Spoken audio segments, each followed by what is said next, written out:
Hi, my name is Bill Thomas, and I have the honor of being the pastor of the Little White Chapel Christian Church here in Burbank, California. I have a question for you. How do you know that your land is your land? You might have a passport or a driver's license. Maybe you went to school there. How do you develop pride in your land? Well, as I said, you may have studied there. You may sing the national anthem. You may rejoice over the fact that you get to vote. You may even know your state song. I still remember mine. Oh, come, let's sing Ohio's praise. Through those kinds of interactions and learning situations, you learn to love your land. You learn to have pride of place in the place from which you hail.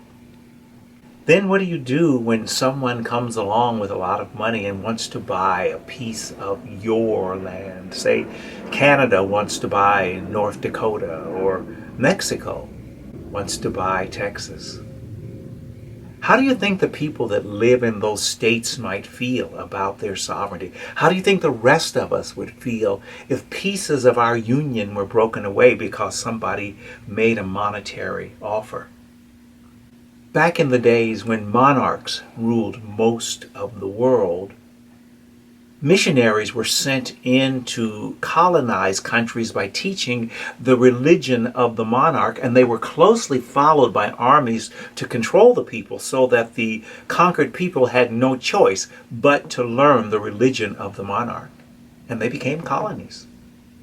Our own dear United States, many say large parts of it were purchased. Others might say those same large parts were coerced or forced away from indigenous people, so that now our land stretches from sea to shining sea. These days, with our new notions of sovereignty, some countries like the United Kingdom are giving back to the indigenous people the countries that they originally took from them.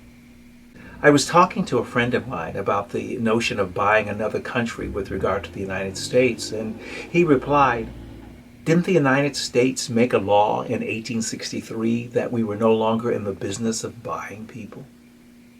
So what do you think?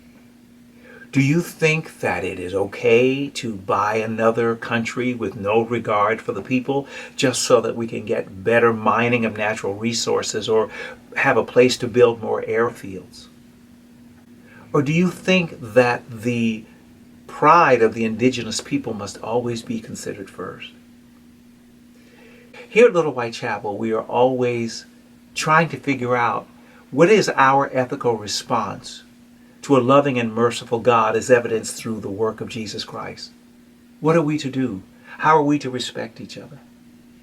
Come and add your voice. We have a welcoming table here at Little White Chapel. It's not always an agreeing table, but there's a seat for every single person. Come and bring your notion, your opinion, your voice, your sense of welcome, and your pride of place is always welcome here at Little White Chapel. You're welcome here.